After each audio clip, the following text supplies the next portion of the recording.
In this episode, we take a look at Russia's fire hose of falsehood propaganda model and consider how this really has taken over how we get our information.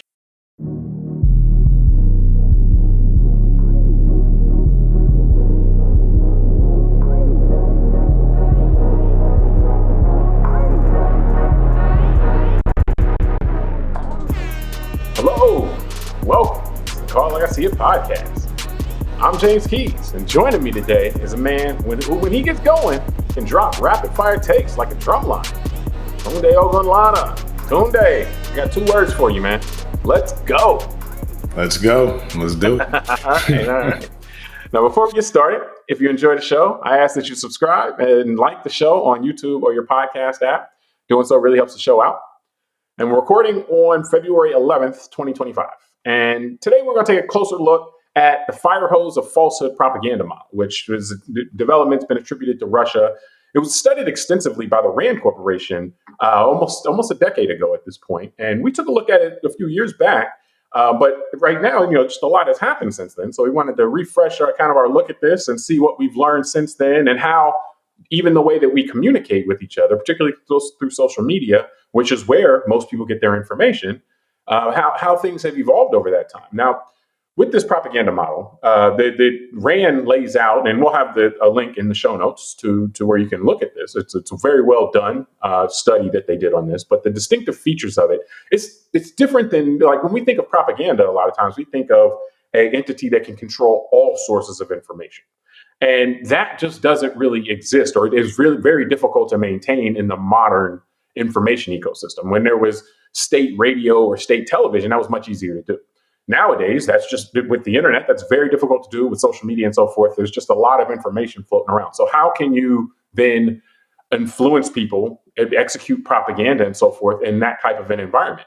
Well, this propaganda model is what it was the solution to that, basically. And so the distinctive features of it, one, it has to be high volume and multi-channel. And just what that means is that there has to be a lot of things, a lot of posts, a lot of occurrences, a lot of publications and so forth, and seemingly that they come from multiple different places, even though if they all source the same place. One of them can be from the Enterprise Institute, one can be from Lakeside Publishing, and so it looks like they're coming from a lot of different places, but it's the same. It's coming from originally the same source. It's also rapid, continuous, and repetitive, meaning you see the same thing over and over again. It comes quickly and so forth. Another thing is that it lacks a commitment to objective reality. So it doesn't have to be true. It can be, you can take any information and try to publish it in this way and popularize it in this way, and it'll make an effect in the same way regardless. And also that it lacks even a consistency. So once it takes a certain kind of mindset or approach, it doesn't have to stay with that. If the societal winds blow a certain way, or if certain messages pick up, they can switch, or it has to be willing to switch course and ride with that, because ultimately persuasion and influencing people is the ultimate goal. And so you can kind of ride with the wave a little bit, which some of these would be counterintuitive if you think in terms of, okay, well, I got to be consistent, or, something like that, or I got to be able to back up things if I want to be able to make claims. And so it really turns a lot on its head. So Tunde, of these, and just, kind of in general, what stands out to you, or what kind of is most interesting to you that you want to start with here? Man, it's all very interesting because it's all a psychological kind of attack on our minds. And I really find this topic interesting because it really is about the human mind. I want to point out to something you said, because I found it interesting rereading this. Like you said, after, it's been a few years since we approached this subject, that this study came out in 2016. And the language of the study just hit me, I guess, since it's been a few years since we looked at it, that at the time, this was considered an area, like an experimental area of psychology, is what they referred to it as. And it just reminded me of this is just such a new branch of study for us as humanity. So I feel like it just made me realize, after kind of going through this social media stuff and everything, that we know of and that we talk about extensively in our various shows, that we've been like living in the middle of an experiment. And I'm not saying that this is some, the guys in the smoke-filled room do. I think it's just kind of organically has happened through the proliferation of technology on top of the existing cultural and societal structure that we had. And then you've got the global reach, for everything. And we've got this connected world. And I think it all just kind of came together at the right time over the last 10 to 20 year period due to technology.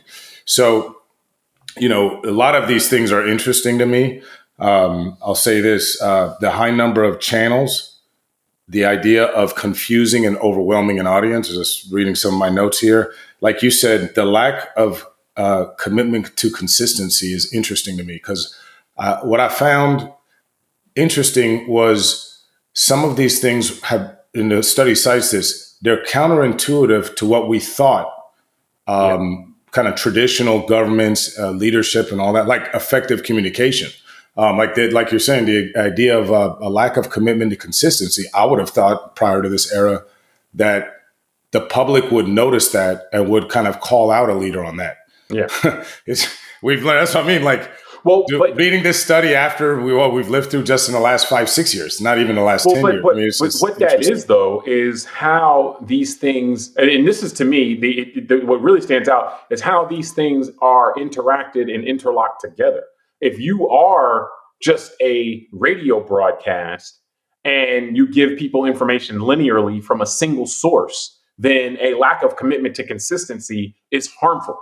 It's when you are able to be multi-channel, be very repetitive and so forth, then being able to, you don't have to be committed to consistency then. So it's like the first two of those features kind of enable the second or the third or whatever in order to be more effective or to be allowed. Like you don't necessarily like, and also same thing, if you're linear and if credibility is what you linear, meaning you're just one person or one organization and you just have a information stream going, and whether it be television shows or whatever, if you aren't committed to reality, so to speak, if you can't create an alternative reality with a multi-channel repetitive approach, then people are more inclined to ding you for saying stuff that just isn't true. That doesn't come true in their life. But when you do it in this other way, when you incorporate all of these features, there's a synergy that's involved. And so it really, and I think in our society, I think we have to be, kind of honest. Like that's one of the features of kind of this modern 21st century world that we live in right now, because things move so much faster than they did, say 100, 200, 500 years ago. We're constantly living in experiences and experiments. Like our diets are all experiments. What's going to happen in the 80s? What happens when you start giving people trans fat for butter? Yeah. Like, hey, it's not butter. Let's just give them trans fat. And then what happens? That's an experiment. That's an experiment. And a bunch of people have heart attacks. We learn, and hopefully, society can say, okay, well, maybe this isn't the best way to go about it. Artificial sweeteners or whatever. Like there's constantly, and then, again, the drugs, the pharmaceuticals and so forth. Like there's all of these different experiments that we're running on ourselves in real time. And you try to navigate through that. And so what we're seeing now is kind of this in our information ecosystems. And I do think this goes hand in hand kind of with the rise of the new technology. And like you've done a good job in previous shows talking about how, and when there were changes in the technology of communication 100 years ago, whether it be the radio or something like that, the ways in which to use those for maximum effect, either to inform people or to misinform people or to manipulate people, it was experimental, kind of psychology at that point. Like, well, how do we do this and so forth? So we're just living through one of those moments where it is the experiments on how to leverage the current technological tools to influence, to inform, to disinform. We're on the cutting edge of that, and these are some of the early returns of here's what you can do. Well, that's a very interesting way you finish that point with these are some of the early returns, because I think that's actually a very good way to look at this. Because when you look at the study, they go back to first Russia's incursion into Georgia in 2008, and they really say that Russia learned how to make this very effective during its annexation of Crimea in 2014. So if you fast forward then, and again, this becomes controversial in the American culture right now, which is to discuss Russia's influence on the American political class. So I don't want to get into all that in the sense of relitigating 2016 and all that, but the idea that you made a very interesting point, create an alternate reality. when you were just talking now. That I couldn't help but think about the very beginning of the 45th president's administration in 2017, when his top spokesperson, immediately about the inauguration and the crowd size, remember, said, we're dealing with alternative facts now. When challenged by a reporter that said, hey, what you're saying didn't actually happen. So what it tells you is whether there was an implicit, sharing of information and techniques between those in the Russian side and some in the American political side, or it was just one copying the other. Maybe the Americans saw that the Russians had success with some of this stuff and say, hey, why don't we use it? Either way. But also, too, Rand had laid this out in 2016. So by 2017, you could read about this on the internet. That's what I mean. That's why it's fascinating to read that 2016 study today after everything we've lived through. And that's kind of my point, is saying, taking away the controversial, quote unquote, maybe conversation about Russia's influence in the United States dialogue. The fact is that this stuff works, and we've been living through it, and we no longer even need to talk about Russia because we have enough American homegrown actors playing in this game that it's just our new way of being as a culture and as a society. And I don't know about you, James, but it kind of doesn't feel good. Well, yeah, I mean, the constant, the need to manipulate, and I think where it rubs me the wrong way the most is the lack of kind of commitment to objective truth or reality, like that. We're not doing that. Like in your example, in terms of a crowd size or something like that. Or I remember the hurricane path was one. And to me, it was just like, well, what are we doing here if we are constantly trying to push against objective reality, at least in terms of the what information we're trying to get out, how we're trying to persuade people and so forth. And so, but I think connecting the first two to the second two is really where the action is. Like if you are multi-channel and you are repetitive, then you don't have to have a commitment to reality. You can say, okay, well, yeah, we can have our own facts and whatever it is. And we can change course. We can say that, hey, this is what's going on now. And then 6 months later, we can say that this is what's going on and not pay the price. Like it ultimately, whether it be political leadership or even, business, commercial kind of interests, they've always wanted to live in a world where they could sell stuff or govern in ways that aren't committed to reality. They can make the facts up as they go, and they don't have to abide by what they said a week ago or 2 weeks ago. And so this kind of gives them the blueprint on how to do that. They have the multi-channel ability and like the way, and what I want to get to in the second part of this conversation is just kind of how this synergizes with, whether this is a chicken and the egg thing, whether the rise of social media led to the discovery of these tactics, or social media just specifically enables these type of tactics in ways that just didn't exist before. The way you can so easily, like one of the things, like I'll get to the point, but in the multi-channel feature, one of the things that a declarative statement that was made is that if a person, this is, to look at how our psychology works, how our brains work, as you pointed out, receiving the same message or a similar message from multiple sources is more persuasive, period. Like you see the same thing coming from what appears to be multiple different sources, it's going to persuade you more than it would otherwise.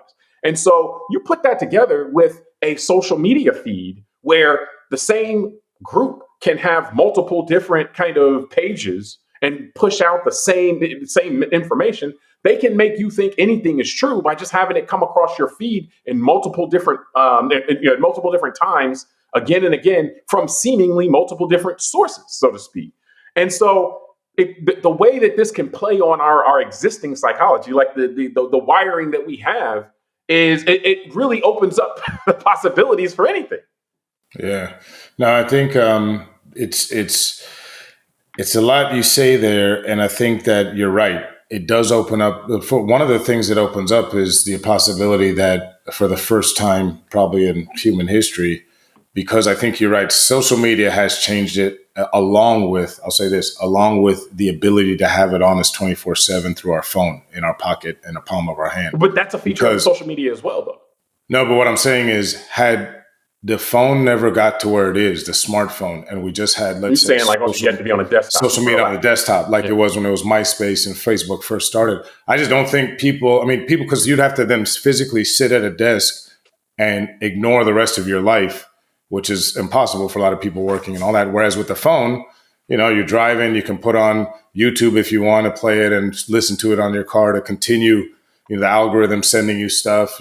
And now in our ecosystem too, like you're saying, this multi-channel thing, right?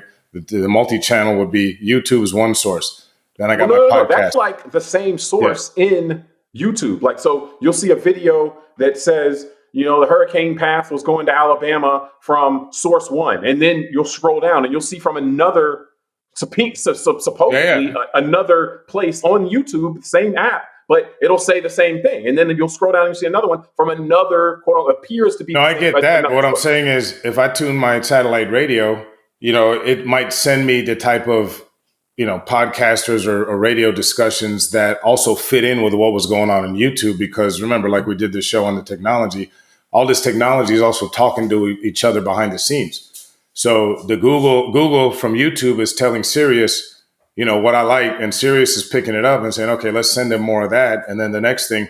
So we're bombarded constantly by let's put it this way, James, like when we did the book Nexus, we're bombarded by information.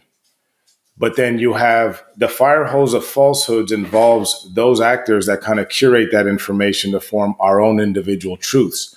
And this is why that's the repetitive part. That's the rapid and continuous and repetitive feature. Like that.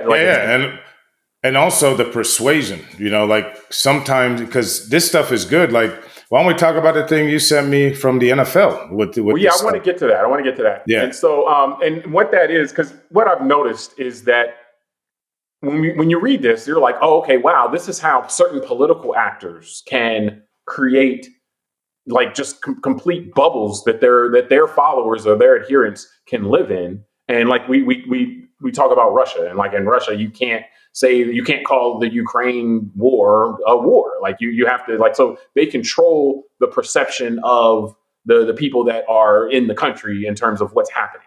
But you can do this fire hose of falsehood in a free society, in society where there's freedom of press. If you can keep your viewer, your adherents seeing the same messages over and over again. And so our imaginations could, because, we look at all historic propaganda and all that kind of stuff, can see how this could play out politically in political settings. But it goes beyond that. And what I noticed, most recently is in the build up to the Super Bowl, I was shared several messages on Facebook. And these several messages talked about it. It was presented as a news story. It had breaking in all caps, and then 31 NFL teams petitioned the NFL because the Chiefs, were getting, had bribed the referees or something like that. And then this was the post, and then it had a picture and all this other stuff. And then, a couple of stories down, or maybe 10 stories down, there was the same post again from a different source. And wording was, 99% the same. And then again, a different picture. And then it was again with the same picture with a different source. And so I literally saw the multi-channel and, meaning it looking like it's coming from different sources, and the rapid, continuous, repetitive piece, like back to back. What it made me think of was like, okay, well, one, that's something that many people who see that aren't going to like, oh my gosh, that's like, they're going to be like, oh, okay, wow. But the way that illusory truth was one of these cognitive biases. Once you see something once, whether you even think about it at all, if you count it again later, you'll believe it more, because you'll remember. You won't remember where you heard it or in what context you heard it, but you'll just go, oh, I've seen that before. That's probably true. So you assign more truth to it because of that. But what political aim is that for? Like that this seems to be going into commercial, like, persuasion. Like what? And it's so.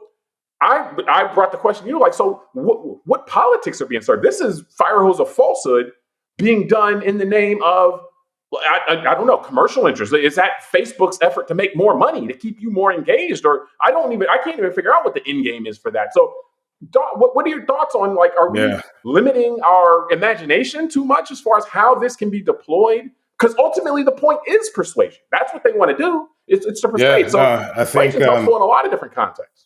I think persuasion is key. How you persuade and to what end, I think, is what we're watching play out. Like the living experiment is what techniques can be best used to persuade a large population, which, that we see some maybe attempting to take this global. And I think part of the ability to use these tactics, the fire hose of falsehoods and the means of dissemination through the internet and everything we've been talking about is really about distracting the public. And it's about distracting the public so that, actors can do what they want at the top level without us, the public, being able to be present to complain about whatever they're doing, to push back against it. And so what I'm saying is that we have right now in the United States, we've had a very solid, quote unquote, democracy, constitutional republic, but basically representative government that has also that style of government has flourished around the world after, post World War II, let's say, right? And, there's some people out there that don't like that. They don't like the idea of large masses of people actually commanding where the country goes, commanding things like where the nation's wealth goes, things like that. And they'd like to take control of it. And they think they have a better idea on how to, the world should be run and how society should be directed than maybe the population does. And so for people with that kind of mindset, any type of distraction helps. And I think that's why the Russian model is so effective, because Russia has over 100 years of history of this kind of, I would say, psychological warfare internally being used to fracture its own population so that certain leaders can be propped up. I mean, the most famous being Stalin with the Politburo and things like that. So if you look at someone like Vladimir Putin, who from his ethos of becoming president of Russia in the late 90s after the Soviet Union had collapsed, was not a democratic type of leader. He didn't want to have the voices of all Russians in there saying what's best for the country. He thought he had the best ideas, and him and his oligarch buddies were going to control the wealth of the nation and all that and steer it in whatever direction, the Russian Federation was going to go.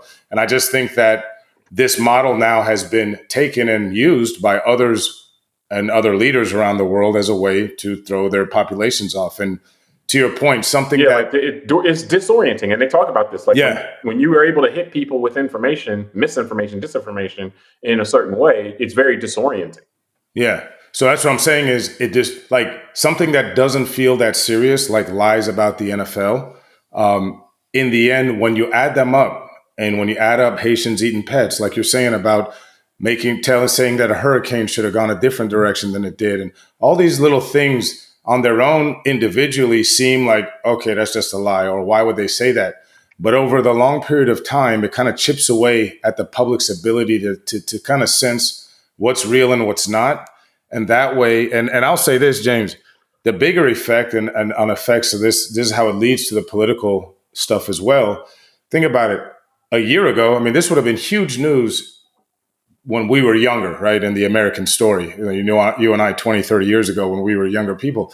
But today, in the past year, we just had an entire political party in the United States, one of two, bring articles of impeachment on the floor of Congress against the sitting president of the United States, which was all based on information derived by a Russian spy.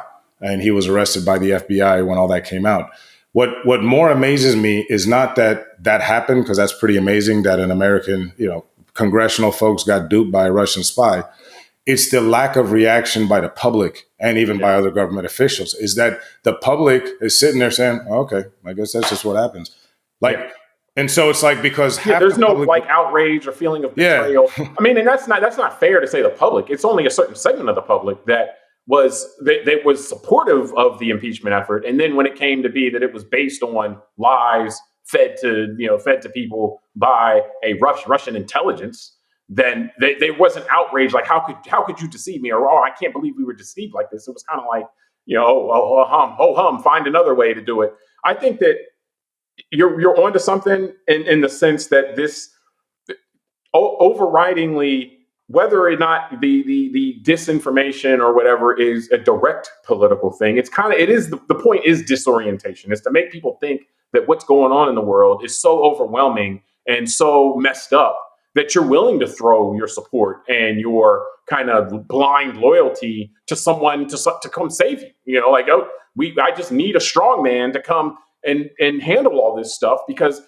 truth is no longer knowable, and all of these institutions are corrupt anyway. And so if somebody needs to skirt the laws and skirt the rules, then so be it, because everybody is doing all this dirt and so forth. And so it's the idea of it. So there's a distraction piece, but there's also just fomenting distrust in any other source of kind of truth or authority. Anything, like anything that someone might put some emotional connection to, you foment distrust in that amongst the population, or amongst at least a certain element of the population, area of the population. And that then naturally causes the targets of those messages to want to just throw blind loyalty to someone strong. This is the kind of the mindset of the strongman politician, is that the world is so dangerous, the world is so crazy. Just put your faith in me and don't question me. Just put your faith in me and I'll save you. I'll make sure that you're okay. And so it's that kind of emotional connection that you're building by making everything else seem so crazy and so scary. And I think we are seeing that, and I agree. And I can see how this effort would play into that. So, I mean, it can definitely have. The other thing is also just building distrust in an overall system as well. Like, if you want to get rid of certain aspects of the American system, whether it be separation of powers or rule of law and so forth, if you want to do that, you have to get people to think that the way things are irrevocably broken. And so therefore it's no big loss to kind of shuffle it all away. I do think that the fire hose of falsehood model, by playing on what it is playing on our psychology. I mean, ultimately it's playing on our psychology in order to persuade us for certain messages. This isn't new. Like, I think, like, if you look at just commercial advertising, in old technology and television and radio and so forth, we have a market system, and market systems are like, oh yeah, there are multiple different products. Like the goal then in the market system is to have the producers to try to offer the best possible product at the lowest possible price. And then you have informed consumers go around and deciding what's best for them based on factors like that. That's not really how our market system works, though. Our market system works on advertising that you see is not based on touting the lower prices and or the better quality products. It's all driven to try to tap into you emotionally, And so we have seen, like while a lot of this stuff that we talk about, like you got rational voters who collect all this information and then decide who they're going to vote for based on, this person's policies or this person's integrity and stuff. We've left that kind of reservation, at least in significant part, or may have never been there. But I also think, so that's a lie we kind of tell ourselves from a political standpoint, that that's what's happening from voting. And I'm not saying that voting is bad. I'm just pointing out that fact. I think economically, it's been the same kind of a thing of where it's like, no, we want brand loyalty. Brand loyalty has nothing to do with lower prices or better quality. That's like, regardless of what this person, with this detergent is, I'm buying this because this is what I buy. And they do commercials that that tap into my nostalgia and make me feel good about, my life or anything like that. And so that's why I like them. So same kind of thing there. I think what we're seeing is just these kind of approaches are just in our information ecosystem now, nakedly, not like hidden, not like, anything like that, but it's just like nakedly. It's all about, we are being acted upon. And it's not like we are active engaging in the market because our emotions are getting tugged on. We're not active participants by and large, again, not everybody, by and large in the political process where our emotions are getting tugged at. And so now in the information kind of ecosystem, we're not active participants as much as we're being acted on and played on based on our humanity. Yeah, let me jump in because you got two things there. One is, I think the second part of what you said with the companies and all that is you're right, and we've discussed that about food and so kind of this consumer, the psychological war played on consumers by corporate America, which is real. And I think, it reminded me as you're talking that Microsoft, the IT company, has one of the largest neuroscience research labs in existence right now on the globe. And again, it's that the way that our form, of corporate kind of capitalism has kind of structured through the 20th century was about, like you're saying, how do we get consumers to buy the brand, and that kind of trumps, no pun intended, the idea of quality. You know what I mean? That, like you said, Or I'm just going to go to this it's how do we brand. build this emotional connection with Yeah. with a product as opposed to touting, price and or quality. Yeah, and even if the emotional connection is to something that's built on a house of cards or something, it doesn't matter. That's our goal. And so I think that's a very good observation. The observation I want to make from what you were saying earlier was because there's an interesting concept that I learned called transferism.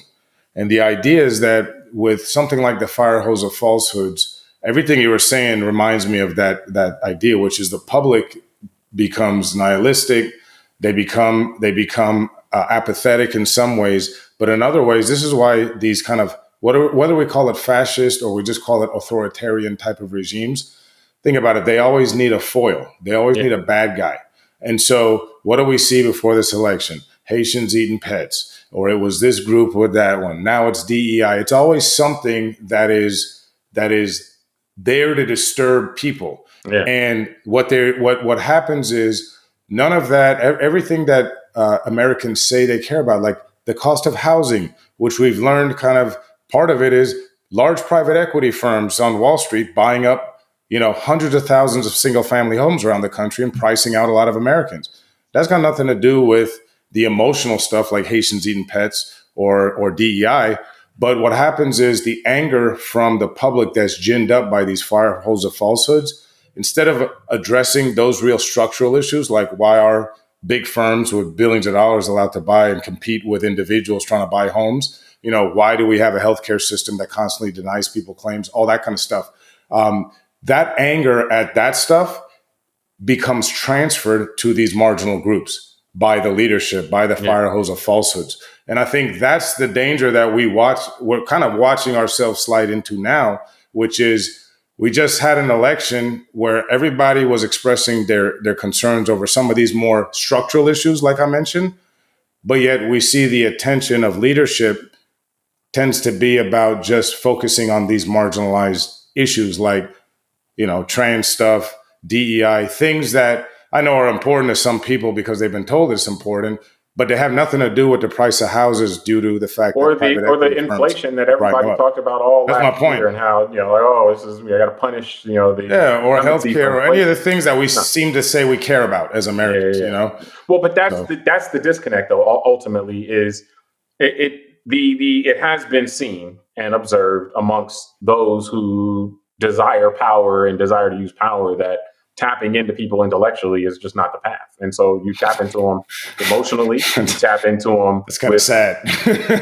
Well, it is. I mean, it is. And honestly, it's just sad to the way the you same said degree, it. like, while yes, there always needs to be a boogeyman or a villain if you want to use this type of technique to isolate people and but it also could be used to bring people together. Like the same techniques can be used to get people to turn on institutional buyers, to do something like that? Buying up all the houses, or wealth disparity growing by leaps and bounds, and the spoils of society not being distributed amongst all the people that are creating the spoils. Like that we've seen that in history as well. Like where the anger is directed that way. So it's almost what did Warren Buffett say? There was a class war and my class won.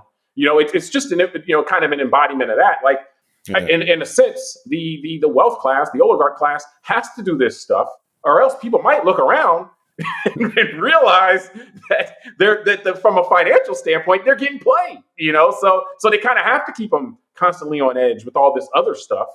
Otherwise, people might look up. You got to keep people looking around and distracted, or else they might look forward and say, "Hey, the reason why I don't have any money is because you have all the money, and not this other poor person." So. Yeah. I think that kind of ultimately goes back to that ultimate haves and have-nots thing, and this is just kind of the current iteration of how the few can have, and the many can look around and fight amongst each other amongst the stuff they don't have. So, yeah. But I think we can wrap from there. I'll finish with this. I'm reminded of the tree of knowledge, and that God punished humanity because. Just because Eve wanted to get a little bit of knowledge. Yeah, there you go. So those lessons run deep, right? I was going to say, but I think we'll wrap this part from there. Check out the second part as well, and we'll talk to you soon.